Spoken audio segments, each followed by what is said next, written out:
qui était très décriée sans raison, qui est l'École nationale d'administration, l'ENA. Donc je suis aussi allé faire cette école. Et puis après, je suis allé dans un cursus administratif et politique.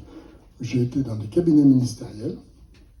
Donc j'ai été auprès du ministre de l'Intérieur, qui était à l'époque Charles Pasqua, pendant 2 ans. Et puis j'ai été aussi au cabinet d'un Premier ministre qui s'appelle François Fillon, dans la période 2008-2012. Alors ça m'a donné une très bonne expérience.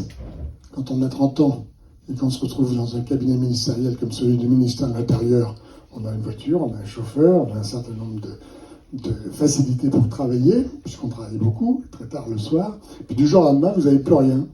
Alors vous êtes détaché de tous ces symboles matériels.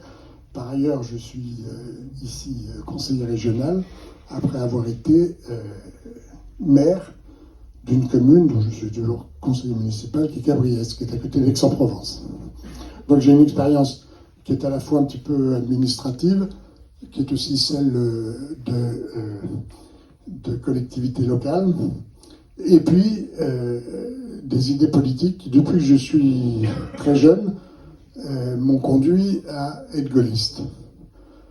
J'étais très jeune à l'époque de l'élection présidentielle qui concernait le général de Gaulle, puisque c'était en 1965, mais j'avais un ami qui était absolument politisé à l'époque, mais quand on était encore une fois très jeune, et puis depuis je suis resté à tous les mouvements gaullistes. J'ai rejoint un mouvement qui s'appelle l'Avenir français au moment des élections régionales, et je me suis présenté sur la liste, alors non pas de René Muselier, mais de Thierry Mariani, qui est soutenu par le Rassemblement national. Et là, je soutiens donc la candidate qui est aussi soutenue par le Rassemblement national, mais par d'autres, puisque moi-même je ne suis pas un membre du Rassemblement national, par exemple, qui est donc Marine Le Pen.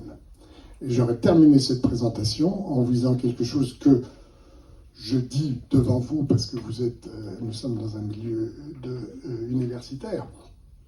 Je suis membre d'une institution qui s'appelle le Conseil d'État. Donc je suis conseiller d'État.